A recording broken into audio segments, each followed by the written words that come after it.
अस्सलामुअलैकुम, मैं हूं डॉक्टर फिजा खान और मैं हूं पाकिस्तान। नाज़रीन, पाकिस्तान की सियासी बिसात एक बार फिर से उलझाव का शिकार है। हुकूमत बार बार तहरीक इंसाफ को मुज़ाकरात की दावत दे रही है, लेकिन उसी सांस में ये पैगाम भी देती है कि सियासी रिलीफ अदालतों से मिलेगा।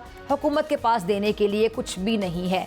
सवाल ये कि जब हुकूमत खुद को बेख्तियार करार दे चुकी है और तहरीक इंसाफ वाले कहते हैं कि उन पर सियासी केसेस हैं, तो फिर तहरीक इंसाफ सड़क पर भी ना हो, ऐवान में भी ना हो, तो फिर मुज़ाकरात की पेशकश किस मंतक के तहत दी जाती है और मुज़ाकरात में बात होगी क्या? क्या ये महज सियासी चाल है या फिर रियासती बंदोबस्त की कोई मजबूरी है?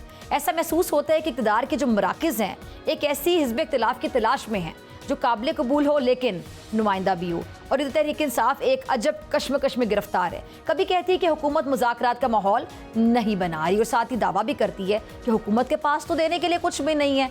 पार्टी ने ज़िमनी इंतखाबात का बॉयकॉट करके खुद को निज़ाम से अमलन कह सकते हैं कि काट दिया है। अदालतों के दरवाजे खटखटाए जा रहे हैं, लेकिन पार्लिमान और सियासी मैदान खाली छोड़ दिया गया है। सिस्टम के अंदर से रिलीफ की जो एक वाहिद राह बची थी उसे भी बंद कर लिया गया।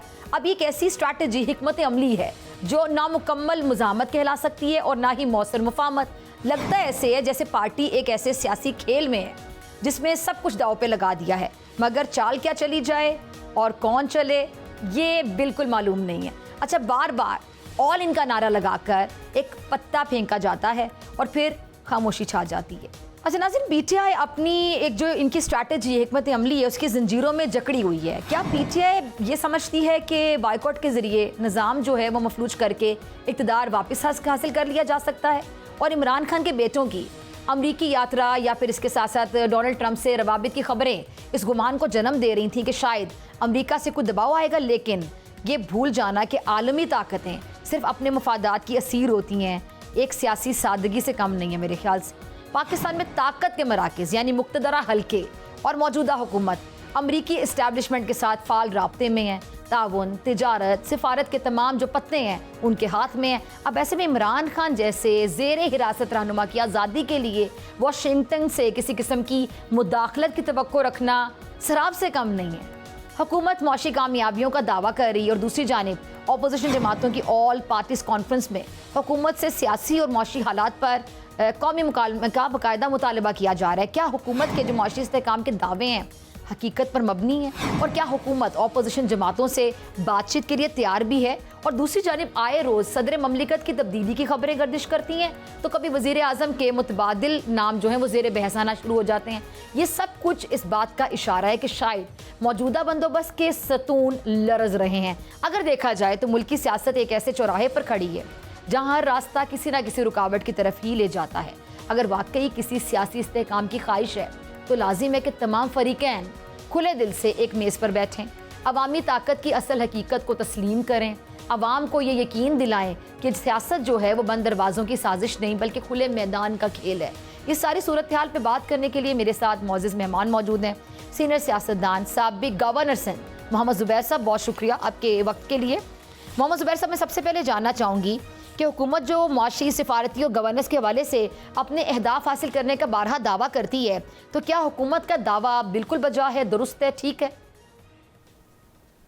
नहीं जी, इसे तीन चीज़ों की आपने बात की है। गवर्नेंस की बात की है आपने, मईशत की बात की है आपने, फ़ॉरेन पॉलिसी की बात की है। तो मेरा ख़्याल है अगर फ़ॉरेन पॉलिसी की हम बात करें तो उसमें हुकूमत ने कुछ अचीवमेंट्स हैं, कहा जा सकता है। ख़ास तौर पर ये जो मई में 4 दिन की जंग थी उसके बाद से बयानिया बनाने में हुकूमत कामयाब हुई है, पाकिस्तान के लिए बयानिया बनाने में। और वो बयानिया जो जनरली एक्सेप्ट किया गया है, मैं सिर्फ प्रेसिडेंट ट्रंप की बात नहीं कर रहा, लेकिन फिर उसके बाद बिलावल भुट्टो एक डेलीगेशन लेके गए थे और काफ़ी मुल्कों में गए थे, उन्होंने भी वो पाकिस्तान की एक अच्छे तरह से बयानिया पेश किया और जिसको बड़ी पजीराई मिली। सो फ़ॉरेन पॉलिसी में तो हम कह सकते हैं कि उसका स्कोर अच्छा है, लेकिन मईशत के हवाले से तो बिल्कुल ज़ीरो है। क्योंकि अगर जब हम मईशत की बात करते हैं तो प्लीज़ अंडरस्टैंड किया करें कि पाकिस्तान में एक तरफ अशराफिया और एक तरफ अवाम है। तो जो आवाज़ें आती हैं जब बताया जाता है कि जी ज़बरदस्त होगी मईशत, स्टॉक मार्केट को देख लें कहाँ पहुँच गई है और हमारे रिज़र्व्स, अब एक आम पाकिस्तानी को तो ये समझ भी नहीं आती ये बात क्या हो रही है। वो जब वज़ीर आज़म को देखते हैं कि वो मुबारकबाद दे रहे हैं और शेयर कर रहे हैं कि जी IMF से कर्ज़ा मिल गया, तो आम पाकिस्तानी तो ये समझते हैं कि मैं इस कर्ज़े में मेरा कोई हिस्सा होगा। तो अगर आप जितने भी अशारिये देख लें अवाम के पॉइंट ऑफ व्यू से, और अवाम की जब हम बात कर रहे हैं, हम उस चंद लाख अशराफिया को निकाल के बात कर रहे हैं जो कि एक तो 45% वो हैं जो कि गुर्बत की लकीर से नीचे हैं, एक वो हैं जो पाकिस्तान की तारीख़ में कभी इतनी गुर्बत नहीं थी, एक 22% जो अनएम्प्लॉयमेंट रेट है, बेरोज़गारी का रेट है, कभी इतनी बेरोज़गारी नहीं हुई थी, और ख़ास तौर पर यूथ में 30% से भी ज़्यादा बेरोज़गारी है। अगर आप जो निचोड़ होता है मईशत का, जिसको आप कहते हैं कि ग्रोथ आपकी जो है GDP, ग्रॉस डोमेस्टिक GDP की ग्रोथ कितनी है, तो वो 3 साल का जब से ये हुकूमत आई है उसको अगर 3 साल का एवरेज लें तो 1.62 है। ये पाकिस्तान की तारीख़ में कोई भी 3 साल से मुवाजना कर लें, सन 50 से लेके आज तक, ये सबसे कम तरीन है। और इसी की वजह से गुर्बत में इजाफ़ा हुआ है, इसी की वजह से बेरोज़गारी में इजाफ़ा हुआ है, और उसके साथ साथ एक तो ये ग्रोथ का एक होता है बड़ा इंपॉर्टेंट इंडिकेटर, इससे भी ज़्यादा इंपॉर्टेंट इंडिकेटर होता है HDI, जिसको ह्यूमन डेवलपमेंट इंडिकेटर कहते हैं। वो पाकिस्तान की जब से ये हुकूमत आई है PDM की अप्रैल 2022 से कंसिस्टेंटली जो है ये गिरता चला जा रहा है पाकिस्तान के लिए। इसमें क्या चीज़ें किस बेसिस पर इसकी मेजरमेंट होती है कि दुनिया के बाकी ममालिक के मुकाबले में हम कहाँ खड़े। एक तो ज़ाहिर तालीम जिसका ताल्लुक़ डायरेक्टली आवाम से, सेहत जिसका ताल्लुक़ डायरेक्टली आवाम से, इसी तरह से साफ़ पीने का पानी। अगर आप ये आदाद शुमार देखेंगे और इसको कंपेयर करेंगे तो शर्मनाक मुकाम है। चाहे वो आउट ऑफ स्कूल चिल्ड्रन की डेफिनेशन होती है, उसमें Pakistan second worst in the world है। आउट ऑफ स्कूल जो बच्चे 6 साल से लेकर 16 साल तक स्कूल जाने के काबिल होते हैं, उसमें से 2 करोड़ 70 लाख बच्चे स्कूल नहीं जा सकते, और जो जाते हैं पब्लिक स्कूल्स में उसके अलावा आपको पता है उनकी हालत ख़ास तौर पर सिंध में और बलूचिस्तान में तो ऐसी है कि वहाँ तो मतलब कोई पढ़ाई तो नहीं होती, ना कोई टॉयलेट फैसिलिटीज़ हैं, ना कोई टीचर्स वहाँ मौजूद हैं। गोस्ट स्कूल्स हैं जिनको फीसें जा रही है, लेकिन वो उसमें लिटरेसी रेट में शामिल होते हैं। लिटरेसी रेट का मुवाजना कर लें। अगर आप एक जिसको हम कहते हैं कि परचेजिंग पावर, कि आपकी जो क़ुव्वत ख़रीद है, जो अप्रैल 2022 में जिसकी तनख्वाह 50,000 थी वो अब है 20,800 के बराबर। अब क़ुव्वत ख़रीद में आप 60% कमी हो गई है। तो आप किसी भी अशारिये तो और फिर गवर्नेंस तो इससे भी ख़राब है। अगर आप 2-3 स्कैंडल्स का ही मैं जिक्र कर दूँ, शुगर स्कैंडल और वीट स्कैंडल।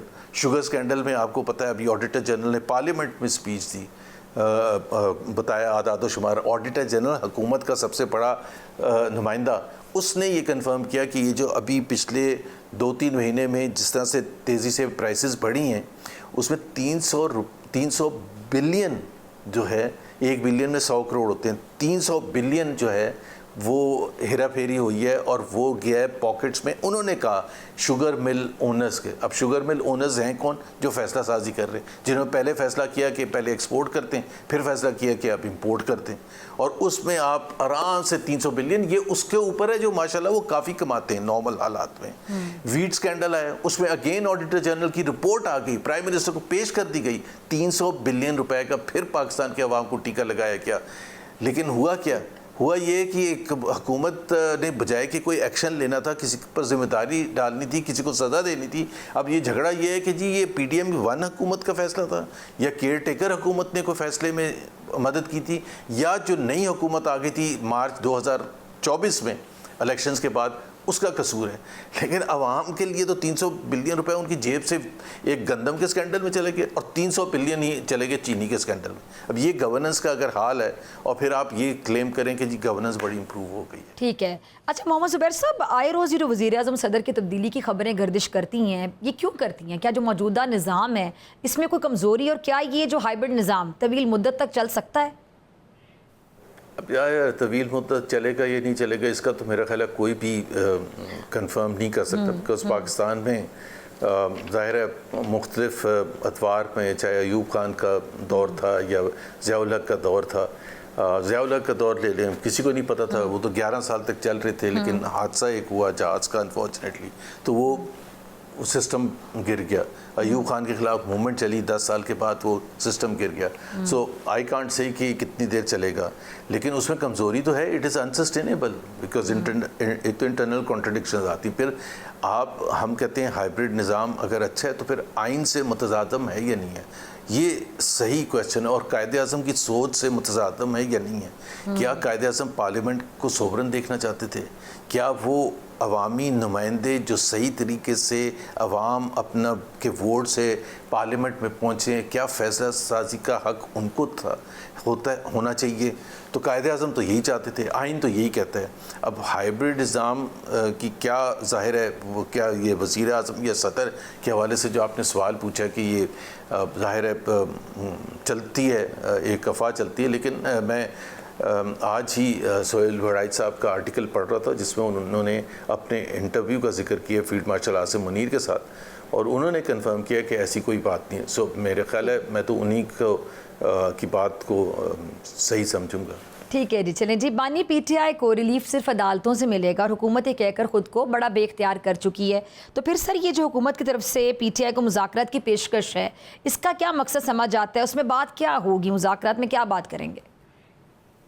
कोई मकसद नहीं, यही तो कॉन्ट्रडिक्शन है। एक तरफ कहते हैं कि जी इमरान खान अगर चुप कर जाए, अपना ट्विटर अकाउंट बंद कर दे, अपने सोशल मीडिया वॉरियर्स को कहें कि जी आप इतने ज़्यादा स्ट्रॉन्ग ना बयानात दें, वहाँ सोशल मीडिया में इस किस्म का बयानिया ना फैलाएं जो कि एग्रेसिव है, तो फिर उनको रिलीफ मिलने का चांस है। ये आपने सुना होगा, वज़ीर भी कहते हैं। एक दफ़ा जब वज़ीर भी कहते हैं और उनके जो सपोर्ट करने वाले एंकर्स हैं वो भी यही कहते हैं, तो इसका मतलब ये है कि इमरान खान इसलिए अंदर बंद नहीं है कि उन्होंने कोई गलत काम किया है, वो इसलिए बंद हैं कि और उनको माफ़ी भी हो जाएगी और वो बाहर भी आ जाएंगे। ख़ुद वज़ीर राना सनाउल्लाह हो, ख्वाजा आसिफ हो, दूसरे हों, या उनको सपोर्ट करने वाले दूसरे जो इंडिपेंडेंट्स हैं, एक काकड़ साहब हैं जो former prime minister, caretaker prime minister हैं, सारों ने जब ये कहते हैं तो इसका मतलब ये है कि ये ना इसका जुडिशल कोई रीज़न है, इसका सीधा सीधा पॉलिटिकल रीज़न है। पॉलिटिकल रीज़न की वजह से वो अंदर बंद हैं। और जब मेरा तो नहीं ख्याल कि ये कोई बातचीत से कोई मकसद हासिल होगा, क्योंकि जो नेचर ऑफ जंग जो है इस वक्त पीटीआई की तरफ जो हमले जिस तरह से हो रहे हैं, इसमें तो कोई स्पेस मैं तो नहीं समझता कि आने वाले कुछ दिनों में या हफ्तों में या महीनों में मैं देख रहा हूँ। आई विश एंड प्रे कि ये जो महाज़र आई है जल्द से जल्द ख़त्म हो, और इमरान खान जो सबसे पॉपुलर पॉलिटिकल लीडर हैं पाकिस्तान के, और उनकी जमात जो सबसे पॉपुलर पॉलिटिकल पार्टी है पाकिस्तान में, उसको पॉलिटिक्स करने की आज़ादी मिले। अच्छा ज़ुबैर साहब, इमरान खान यही कहते हैं कि मैं डील नहीं करूंगा, तो क्या वाकई उनकी कोई डील ऑफ़र उनको की जा सकती है? क्या पीटीआई का जो मुस्तकबिल है इमरान खान साहब की रिहाई के लिए डील ही वाकई एक वाहिद ऑप्शन है? देखिए, पाकिस्तान की तारीख़ अगर देखें तो डील ही के थ्रू मामलात होते हैं, लेकिन एक वक्त आया था जिसमें डील नहीं हुई थी और ऑफ़र हुई थी, और वो जुल्फ़िकार अली भुट्टो को जब फांसी लटकाने का वक्त आया था तो वो तख्ते पर चले गए थे और फांसी एक्सेप्ट कर ली थी, लेकिन कोई डील नहीं की थी। उसके बाद बहुत से हमारे पॉलिटिकल लीडर्स आए, डील्स हुई, और फिर वो जो भी हुआ वो सबको पता है। इमरान खान को ज़ाहिर है क्यों नहीं ऑफ़र करेंगे, क्योंकि ये जो सिस्टम है ये उस वक्त ज़्यादा बेहतर चलेगा जब इमरान खान की कोऑपरेशन मिलेगी। और वो उनकी कोऑपरेशन उस वक्त मिलेगी जब वो कोई डील करके बाहर आएंगे, बाहर लंदन जाने के लिए तैयार हो जाएं या खामोशी इख्तियार करने के लिए तैयार हो जाएं। वो रास्ता तो उनके पास है। 2 साल उन्होंने, फिर इसका मतलब है अगर आज वो डील करेंगे तो 2 साल बेकार में जेल में बैठे रहे, और ये प्रेशर बढ़ता चला जाएगा। और वो इस वजह से जेल में 2 साल हो चुके हैं कि जिस तरह से वो जब तक वो जेल में रहेंगे उनकी पॉपुलैरिटी बढ़ती रहेगी। पॉपुलैरिटी बढ़ेगी तो कोई भी नहीं चाहता, आपको बार बार दुनिया के हर फोरम में इस बात को उठाया जाता है कि जी इमरान खान का क्या बनेगा, ह्यूमन राइट वायलेशंस के हवाले से, जुडिशरी की इंडिपेंडेंस ना होने के हवाले से, ये जो पीका लॉज हैं जिसमें फ्रीडम ऑफ एक्सप्रेशन को दबा दिया गया, ये सारे सवालात तो उठते रहते हैं, और ये बड़ा मुश्किल होता है आपको सस्टेन करना या रिस्पॉन्स करना कि जी जब तक इमरान खान को अपना नॉर्मल रोल ना प्ले करने दिया जाए। सो मेरा ख्याल है डील तो उनको बहुत ऑफ़र हुई है, लेकिन उन्होंने अभी तक एक्सेप्ट नहीं किया और करनी भी नहीं चाहिए। अच्छा, ज़िमनी इंतखाबात का जो बॉयकॉट का फैसला है उसने पीटीआई को सिस्टम में रहते हुए मुमकिन रिलीफ का जो रास्ता है वो भी मेरे ख्याल से बंद कर दिया है। या पार्टी, आपको नहीं लगता कि इस चीज़ से मज़ीद अब कमज़ोर होगी? जी, पार्टी कमज़ोर देखें तो दो चीज़ें होती हैं। एक तो जो ये प्रेजेंट सिस्टम है जिसमें आपने तो पार्टी को डराया धमकाया किया, पार्टी के लीडर्स को पॉलिटिक्स छोड़ने पर मजबूर किया गया। जिन्होंने पॉलिटिक्स नहीं की छोड़ी, अनाउंस नहीं किया, वो उनको खामोश रहने पर फोर्स किया गया। बहुत से लीडर्स को अंदर बंद कर दिया गया और अभी भी अंदर बंद है। तो आप खुद सोचें कि ये तो कोई आसान नहीं होता किसी भी पॉलिटिकल पार्टी के लिए इस माहौल में एक एक्टिव रहना और ज़बरदस्त तरीके से पॉलिटिक्स करना। तो कमज़ोर तो बहुत कर दिया है, लेकिन क्या इस हद तक कमज़ोर कर दिया कि पार्टी ख़त्म हो गई? बिल्कुल नहीं, क्योंकि अब एंड में ये हुआ कि दो सिर्फ धड़े रह गए हैं। एक ऊपर इमरान खान है और नीचे वर्कर्स हैं, और करोड़ों वर्कर्स हैं। अब जब तक वो वर्कर्स रहेंगे तो हम कह नहीं सकते कि पार्टी को ख़त्म कर दिया या वीक कर दिया। पार्टी उस वक्त तक फ़ाल भी रहेगी और एक टर्न अराउंड करने के काबिल भी रहेगी, क्योंकि वो इमरान खान की तो इस वक्त ऐसी पोजीशन है कि उनको लीडरशिप की ज़रूरत नहीं है। वो खंबे को भी टिकट देंगे, जैसे कहते हैं वो जीत जाएगा बड़े बड़े लीडर्स जो दूसरे पार्टीज़ में उनके ख़िलाफ़। अब पॉइंट ये है कि ये कितने अरसे तक क़ुव्वत बर्दाश्त है पीटीआई में, उनके वर्कर्स में जद्दोजहद करने की, ये तो आने वाला वक्त ही बताएगा।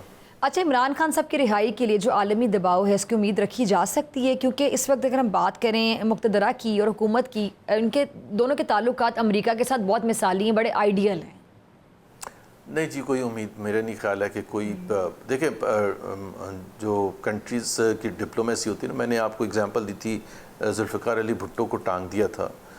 तो जो दूसरे मुल्क थे उनकी ज़ाहिर ख्वाहिश थी कि भुट्टो साहब को ना टांगा जाए, लेकिन at the end of the day सबने बिज़नेस करना है। पाकिस्तान एक इम्पॉर्टेंट कंट्री है, उसका एक ग्लोबल उसमें एक रोल है, जियो पॉलिटिक्स में एक रोल है। तो जो हुकूमत वक्त होती, जो भी हुकूमत वक्त हो, तो उसके साथ डील करते। जैसे अमेरिका एक डेमोक्रेसी है और वो डेमोक्रेसी करती रही है सारी उम्र, लेकिन वो डील करते हैं उन ममालिक के साथ भी जहाँ बिल्कुल डेमोक्रेसी नहीं है, जहाँ कोई वन पार्टी का कोई पार्टी भी अलाउ नहीं है, लेकिन उनके साथ बड़े अच्छे ताल्लुकात हैं। तो इस वजह से इमरान खान की वजह से कोई दूसरा मुल्क पाकिस्तान की जियो पॉलिटिक्स हैसियत को इग्नोर नहीं कर सकता। उनकी ख्वाहिश हो सकती है कि पाकिस्तान में सब ठीक हो और इमरान खान बाहर है, लेकिन वो ऐसा कोई आप उनको फोर्स नहीं कर सकेंगे कि जी दबाव आएगा बाहर से और जिसकी वजह से हमारी हुकूमत उसको रिलीज़ करने में। और आपने अमेरिका की एग्जांपल बिल्कुल सही थी। अमेरिका सबसे बड़ा, सबसे पावरफुल मुल्क है। प्रेसिडेंट ट्रंप जब से आए हैं तो उनके तो पाकिस्तान की एडमिनिस्ट्रेशन के साथ बड़े अच्छे ताल्लुकात हैं। अच्छा ज़ुबैर साहब, जो तहरीक तहफ़्फ़ुज़ आईन पाकिस्तान की ऑल पार्टीज़ कॉन्फ्रेंस है, आपको लगता है कि ये एक एलामिये से बढ़कर कुछ कर पाएगी और अपोजिशन का जो अगला लाहे अमल होगा वो क्या हो सकता है? देखिए, तहरीक तहफ़्फ़ुज़ का जो प्लेटफॉर्म है वो बड़ा स्ट्रॉन्ग है और इम्पोर्टेंट है, क्योंकि उसमें तमाम ज़्यादातर अपोजिशन जमातें शामिल हैं और उसको एक ब्रॉड बेस्ड अपोजिशन अलायंस आप कह सकते हैं। जैसे ART एक ज़माने में बना था, जैसे MRT एक ज़माने में बना था। सो उसमें एक तो पॉजिटिव चीज़ ये है कि उसमें जाहिर सी बात है वो भी शामिल हैं, PTI भी शामिल है, असद कैसर साहब उसके जनरल सेक्रेटरी हैं, अचकज़ई साहब चेयरमैन हैं। तो उसकी जो नेगोशिएटिंग पावर है, ज़ाहिर है उनके वर्कर्स तो नहीं है, वो तो हर एक के अपने अपने वर्कर्स हैं, हर एक पॉलिटिकल पार्टीज़ के, और ये मुख्तलिफ पॉलिटिकल पार्टीज़, बट एक कॉमन एजेंडा जो पाकिस्तान का कॉमन एजेंडा है इस वक्त, जिसमें जाहिर सी बात है जुडिशरी की इंडिपेंडेंस है, जिसमें 2024 का जो रिग्ड इलेक्शन था फॉर्म 47 के बेसिस पर, उसको ठीक करना है, एक रिकॉन्स्टिट्यूट करना है जो इलेक्शन कमीशन है, ताकि वो फ्री फेयर और ट्रांसपेरेंट इलेक्शन करा सके, और वो तमाम जो सज़ाएँ दी गई हैं जो सियासी बुनियादों पर दी गई है, उसका रिवर्सल है। सो इसका एक अपना एक बहुत स्ट्रॉन्ग वॉइस है ये एक प्लेटफॉर्म, और इसमें बहुत सी एक्टिविटीज़ प्लान की जा रही हैं। अब आइंदा आने वाले हफ्तों में और महीनों में आप देखें। ठीक है मोहम्मद ज़ुबैर साहब, बहुत शुक्रिया आपके कीमती वक्त के लिए। और नाज़रीन, आपसे मुलाकात होगी ब्रेक के बाद, और ब्रेक के बाद मेरे साथ मौजूद होंगे SM तनवीर साहब। वेलकम बैक नाज़रीन। मौजूदा हुकूमत ने सियासत को मईशत पर कुर्बान करने का नारा लगाकर मुल्की निज़ाम की बागडोर संभाल ली और दोस्त ममालिक से अरबों डॉलर के सरमायाकारी मुआहदे हुए, मुआशी इनकलाब लाने की खबरें और ट्रिलियन डॉलर GDP के अहदाफ भी मुकर्रर हुए। साथ ही अमेरिका तिजारती मुआहदों को अहम संगे मिल करार दिया गया, लेकिन गरीब आदमी आज भी महंगाई का रोना रो रहा है। आम आदमी को अब तक क्या रिलीफ मिला? क्या ताजिर बिरादरी हुकूमत की माशी कारकर्दगी से मुतमईन और खुश है? क्या मईशत में वाकई सब अच्छा है या महज माशी जो अशारिये हैं उनका ये फरेब है? इन तमाम इशूज़ पर बात करने के लिए मेरे साथ मौजूद मेहमान मौजूद हैं। Patron in chief United Business Group और नामवर ताजिर रहनुमा SM तनवीर साहब। सर, बहुत शुक्रिया ज्वाइन करने के लिए, वक्त देने के लिए। SM तनवीर साहब, सबसे पहले मैं जानना चाहूँगी कि गवर्नमेंट तो दावा करती है कि इकॉनमी में सब अच्छा है, बेहतरीन हो रहा है और मईशत बहुत ज़्यादा परवान चढ़ रही है, तो क्या ताजिर बिरादरी भी अग्री करती है कि वाकई मईशत में सब अच्छा है? बिस्मिल्लाहिर्रहमानिर्रहीम। देखिए, बहुत सारी चीजें अच्छी हुई हैं। अब हम ताजिर बरादरी इसको एग्री करती है।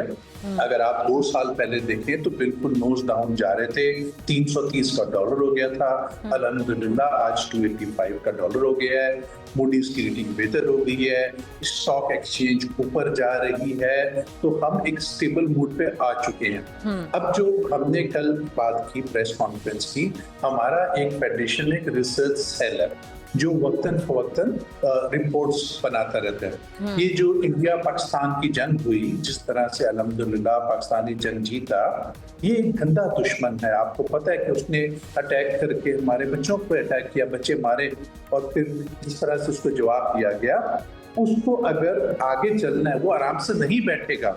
उसके लिए हमें अपनी इकॉनमी को बहुत बेहतर करना है, हमें एशियन टाइगर बनना है। अगर हम उस लेवल पे जाएंगे तो हमें आउट ऑफ बॉक्स सोच के बात करनी पड़ेगी। आउट ऑफ बॉक्स सोच के बात करने का जो फॉर्मूला है वो हमने दिया कि जितने भी हमारे डिस्ट्रिक्ट और जितने हमारे डिविजन्स हैं उसको एम्पावर किया जाए। इस वक्त हो ये रहा है कि वहां पर चाइना में आप देखें ना, पूरा चाइना डिस्ट्रिक्ट इकोनॉमी के ऊपर बना है। तो हमारा जो रिसर्च विंग है वो district economy and sectoral economy पे काम करता है और वो अपनी एक रिपोर्ट बनाता है। तो हम कहते हैं जितने हमारे डिविजन्स हैं उनको एम्पावर किया जाए, उसमें कोई हुनर बैठा हो जिसको फील हो कि हमने इसको कैसे आगे लेके जाना है। ठीक है, ठीक है। अरे सर, ये जो अमरीकी मुआहदे हैं इसके हवाले से पाकिस्तान के लिए क्या कुछ बेनिफिशियल आप देख रहे हैं आगे जाके, क्या कुछ फ़ायदेमंद होगा? और दूसरा, जो पाकिस्तान के लिए मेरे ख्याल से एक बहुत अच्छा गोल्डन टाइम पीरियड का आगाज़ हो गया है, ये जो इंडिया ने एडवेंचर किया और हमने मुंह तोड़ जवाब दिया, फिर दुनिया भर में जो जितने भी ममालिक हैं खित्ते में हमारी जोग्राफी हैसियत के मुताबिक हमसे तमाम लोग अपने ताल्लुकात को बेहतर करने के ख्वाहिशमंद कहाँ हैं। जैसे कि अब अमेरिका के ताल्लुकात हमारे साथ बहुत बेहतर हो रहे हैं, जिसका बड़ी तकलीफ भी है भारत को। इसके साथ साथ अगर हम बाकी ममालिक की बात करें, चाइना ऑलरेडी हमारा नेबर, हमारा दोस्त है, बाकी ममालिक के साथ भी हमारे अच्छे ताल्लुकात हैं, और अभी जो सिचुएशन अमेरिका के हिसाब से खास तौर पे बन रही है, तो आपको लगता है कि इससे हमारी मईशत, हमारी इकोनॉमी भी आगे जाके फ़ायदा उठाएगी? जी बिल्कुल, ये तो गोल्डन अपॉर्चुनिटी है। देखे ना, इंडिया तो गेम से आउट हो गया, उसमें तो 25%, फिर 25%, वो तो हिस्ट्री बन गया। जो बांग्लादेश और वियतनाम जो आपसे मुकाबला कर रहे हैं आपकी एक्सपोर्ट के ऊपर, उनके ऊपर 20% का टैरिफ है, पाकिस्तान पे 19% का टैरिफ है। अब हमारी गवर्नमेंट को चाहिए कि हमारी कॉस्ट ऑफ डूइंग बिजनेस, यानी कि हमारी इंडस्ट्री को रीजनली कॉम्पिटिटिव कर दे। हम कोई एक्स्ट्रा नहीं मांग रहे, हम कोई रिबेट की बात नहीं कर रहे। वहां पर जितनी बिजली है, वहां पर जितना इंटरेस्ट रेट है, उसको पाकिस्तान और उसको मैच कर दें। अगर आप मैच कर देंगे तो ये गोल्डन अपॉर्चुनिटी है पाकिस्तान के लिए टू टेक ऑफ। देखिए, अभी हम लोग जो है ना छोटी छोटी बातें कर रहे हैं। मैं तो कह रहा हूँ 100 बिलियन 200 बिलियन डॉलर पे कैसे जा सकते हैं। इतनी बड़ी अपॉर्चुनिटी जो हमारी गवर्नमेंट ने की। डार साहब गए, फाइनेंस मिनिस्टर साहब गए, वहां से 19% का टैरिफ लेकर आए। फील्ड मार्शल साहब को बुलाया जा रहा है, उनको बुलाकर इज्जत दी जा रही है। हमारा प्राइम मिनिस्टर शहबाज शरीफ साहब का एजेंडा जो है, अब वो क्या बोल रहे हैं? वो कह रहे हैं कि जो हमारे GDP का साइज है वो 412 बिलियन डॉलर का साइज है, उसको हमने 1000 बिलियन डॉलर का करना है। उसको करने के लिए हमारे को बहुत सारी रिफॉर्म्स लाने पड़ेंगे, हम उसकी बात कर रहे हैं। ठीक है जी। अच्छा सर, आपने बिलियन डॉलर, $100 बिलियन की बात की तो मुझे याद आ गया कि उड़ान पाकिस्तान मंसूबा, जिसमें बाकायदा ये अहद किया गया था कि इकॉनमी को 2035 तक, हमने 2035 तक जो हमारी GDP है उसको $1 ट्रिलियन तक ले जाना है, और ये हमारा अहद है और हम इसमें पूरी कोशिश करेंगे। जो इब्तदाई मरहला है अगर उसकी बात करें तो आपको लगता है कि हमने मखसूस अहदाफ या टारगेट्स अचीव किए हैं, और ये जो हमने टारगेट रखा है कि जी GDP हमारी 2035 तक $1 ट्रिलियन तक जाएगी, आपको लगता है ये हदफ बासानी हम पूरा कर लेंगे, अचीव कर लेंगे? मैं तो कहता हूँ उससे भी आगे जाना चाहिए, बट हम जो हमारी जो बेसिक्स हैं उसको हम करेक्ट करें। जो 78 ईयर्स से जो हम सिस्टम चला आ रहा है, जैसा कि सर, जैसा कि आप जरा हाईलाइट करना चाहें तो।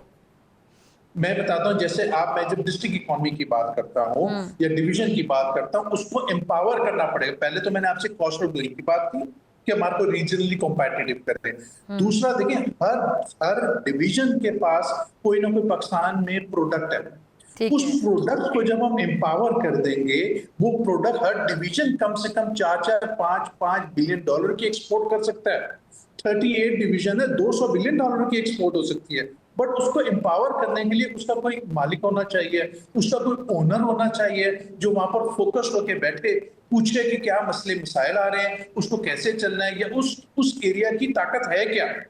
अब अगर आप शक्कर चले जाएं तो शक्कर में जो डेट्स की एक्सपोर्ट हो रही है, जो खजूर हमारे मुल्क में बन रहा है, उसको वैल्यू एडिशन नहीं हो रही, सिर्फ खजूर के कंटेनर पे कंटेनर जा रहे हैं। दुनिया में खजूर की वैल्यू एडिशन होती है, वो बतील ब्रांड पाकिस्तान में आके महंगा तरीन खजूर बेचता है, तो उसके कुछ प्लांट लगेंगे ना, उस पर फोकस होगा, उसकी इंडस्ट्री वहां पे डेवलप की जाए। कहीं पर मैंगो आपका बन रहा है, मीरपुर खास में मैंगो बन रहा है।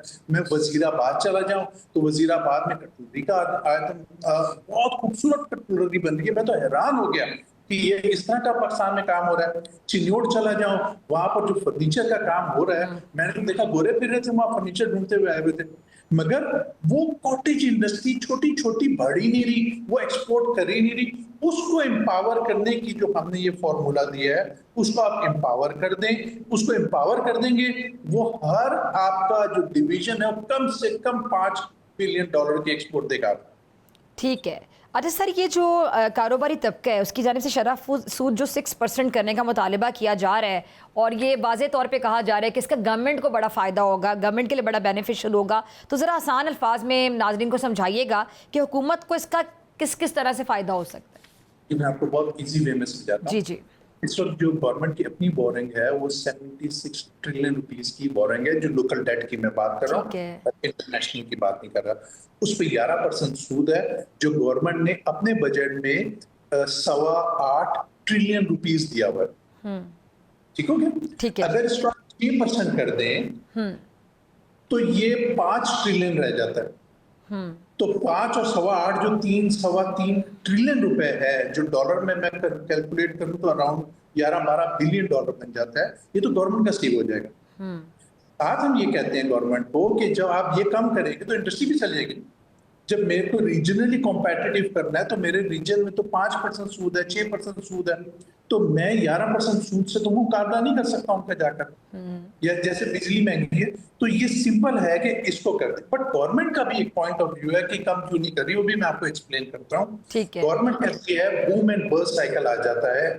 जब भी हमने 2021-22 में इंटरेस्ट 6% किया, इकोनॉमी तो बूम की और फिर इकोनॉमी बर्स्ट हो गई। तो हम गवर्नमेंट को ये समझा रहे हैं 2022 में जब इकोनॉमी बर्स्ट हुई तो $3.5 बिलियन की कोविड की वैक्सीन इंपोर्ट हुई थी मुल्क में, और साथ ही रशिया और यूक्रेन वॉर हो गई थी, तो ऑयल कीमत कहीं से कहीं बहुत ज्यादा चढ़ गई थी, तो इसलिए हमारा इंपोर्ट का बिल बहुत बढ़ गया और हमारी इकोनॉमी बर्स्ट हुई। उसको भी कंट्रोल करने के लिए अगर आप करते हैं, खुदा ना खास्ता ये चीजें तो देखा ना दुनिया में आती रहती हैं कुछ, तो हम अपनी इंपोर्ट को कंट्रोल कर सकते हैं, और 1000 तरीके हैं। बट एक दफा इकोनॉमी को खोलें, इधर हमारे को अशद जरूरत है। अच्छा सर, दूसरी चीज़ ये कि जितने भी हमारे यहाँ बहुत से लोग हैं जो कि अफोर्ड कर सकते हैं, तो हम बाहर के जो ब्रांड्स हैं उनके प्रोडक्ट्स को बड़ा खुशी से इस्तेमाल करते हैं, और उन पे हम अच्छी खासी टैक्स की अमाउंट भी पे करते हैं।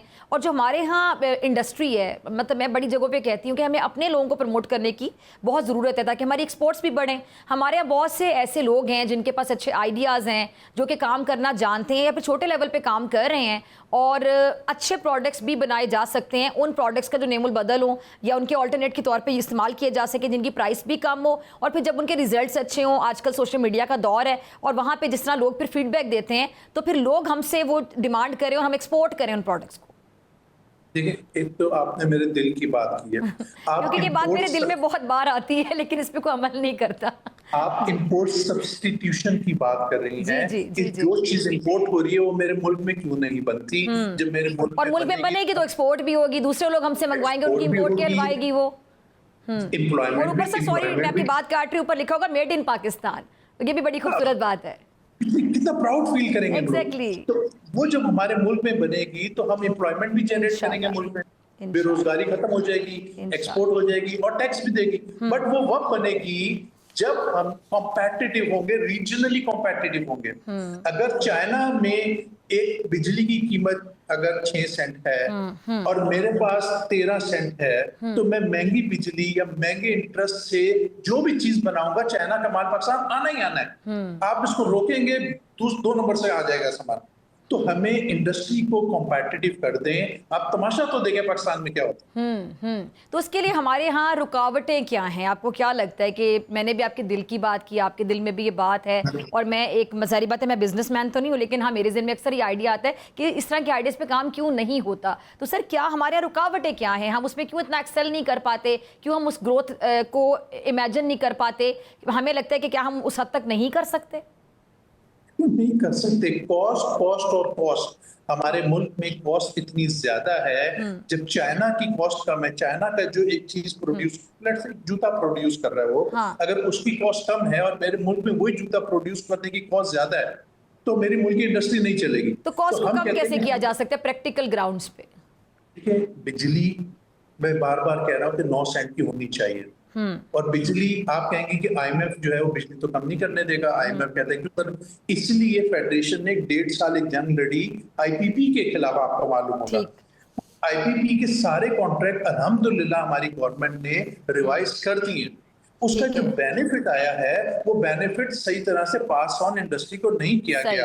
उसका बेनिफिट अगर पास ऑन कर दिया जाए तो आज 26 रुपए यूनिट पूरे पाकिस्तान की आवाम को भी सस्ती बिजली मिलेगी और इंडस्ट्री को भी मिलेगी। इसी तरह जो आपने इंटरेस्ट पे सवाल पूछा, उसको भी जब हम कम कर देंगे तो हमारी कॉस्ट कम हो जाएगी ना। ठीक है, कॉस्ट कम हो जाएगी, हम रीजनली कॉम्पिटिटिव हो गए। चलिए सर, बिजली सस्ती करने के हवाले से ना आपके साथ एक दिन स्पेशल एक सेगमेंट करेंगे, और अभी मैं आपसे इजाजत चाहती हूँ। बहुत शुक्रिया वक्त के लिए। वेलकम बैक नाजरीन। गजा जल रहा है, गजा चीख रहा है, गजा खून आलूद इंसानियत का जनाजा उठाए दुनिया के ज़मीर को झंझोड़ रहा है, लेकिन दुनिया खामोश है, मुजरिमाना हद तक खामोश है। शुमाली गजा के लाखों अफराद को जबरन जनूबी गजा में धकेला जा रहा है, जैसे वो इंसान नहीं सिर्फ बेनाम मखलूक हो। खैमों में पनाह देने की बात हो रही है, खैमे जिनमें ना जिंदगी की हरारत है, ना इज्जत की कोई जगह है, ना तहफ़्फ़ुज़ का कोई एहसास। इसराइली तर्जुमान बड़ी बेहिस्सी से कहता है कि अक़वाम मुत्तहिदा और दीगर इदारे सामान फराहम करेंगे, मगर कौन सा सामान? कफन या रोटी, 2 गज ज़मीन या 2 वक्त की खुराक? ये कोई मुंतकिली नहीं, ये सरीहन नस्ल कुशी है। ये होलोकॉस्ट का नया चेहरा है, जहाँ टैंक, बमबार जहाज और तबाहकुन मिसाइल एक कौम के वजूद को मिटाने पर तुले हुए हैं। गजा में शोहदा की मजमूई तादाद 61,827 हो गई है और 1,55,275 अफराद जख्मी हो चुके हैं। काबिज फौज ने एक दिन में 49 फ़लस्तीनियों को शहीद किया और इन शोहदा में इमदाद के मुंतज़िर 17 अफराद शामिल थे। और गजा में ग़िज़ाई किल्लत से जो अमवात हैं वो 251 हुई हैं, जिनमें 108 बच्चे शामिल हैं। 108 बच्चे। फ़लस्तीनी वज़ारत सेहत के मुताबिक गुज़श्ता 24 घंटों के दौरान गजा में ग़िज़ाई किल्लत से मज़ीद 11 फ़लस्तीनी शहीद हुए। और दूसरी जानिब बरतानवी नशरियाती इदारे BBC ने गजा में इसराइली फ़ौजियों की जानिब से 160 बच्चों को गोली मारकर कत्ल किए जाने पर मबनी रिपोर्ट जारी की है। रिपोर्ट में इंकशाफ किया गया कि 160 से तकरीबन 95 बच्चों को सर या फिर सीने पर गोली मारकर कत्ल किया गया। 160 में से 95 बच्चे जिनकी उम्रें 12 साल से कम थीं। बरतानवी नशरियाती इदारे की रिपोर्ट इसराइल के फ़लस्तीन पर हमलों के इब्तदाई दिनों से लेकर जुलाई 2025 तक के एदाद व शुमार पर मबनी है। ये कैसी दुनिया है, ये कैसा इंसाफ है जहां हमलावर को दिफा का हक हासिल है और जिस पर बम बरसें वो दहशतगर्द कहलाता है। दुनिया के ताकतवर ममालिक अमेरिका, बरतानिया, जर्मनी जो इंसानी हकूक के अलमबरदार बने फिरते हैं, आज इस जुल्म के शराकतदार हैं। इनकी खामोशी, इनके असलहे के सौदे, इनके दोगले बयानात सब गवाही दे रहे हैं कि फ़लस्तीनी खून पर सियासत हो रही है, फ़लस्तीनियों पर सियासत हो रही है, उनकी लाशों पर सियासत हो रही है, फ़लस्तीनी लाशों पर मुफादात की तिजारत हो रही है। यूरोपीय यूनियन और जो जर्मनी की जानिब से मुजम्मत, ये जो लफ्ज़ इस्तेमाल किया जाता है मुजम्मत, क्या ये मुजम्मत है? ये तमस्कुर उड़ाया जा रहा है उनकी लाशों का। ए दुनिया कब तक खामोश रहोगी? क्या उस वक्त तक जब आखिरी फ़लस्तीनी बच्चा भी दफन कर दिया जाएगा? क्या तुम्हारी आंखें सिर्फ उस वक्त खुलेंगी जब जुल्म की आग तुम्हारे अपने दरवाजों तक पहुंचेगी? गजा पुकार रहा है और तुम्हारी खामोशी बता रही है कि तुम जिंदा नहीं, तुम सिर्फ सांस लेते हो, चलती फिरती लाश हो तुम लोग। इसी के साथ मुझे दीजिए इजाज़त। आपसे मुलाकात होगी इंशाल्लाह अगले हफ्ते, सेम टाइम सेम चैनल। अगर ज़िंदगी ने वफा की, दुआओं में याद रखिएगा। अपने प्यारों का बहुत ख्याल रखिएगा। अल्लाह निगहबान।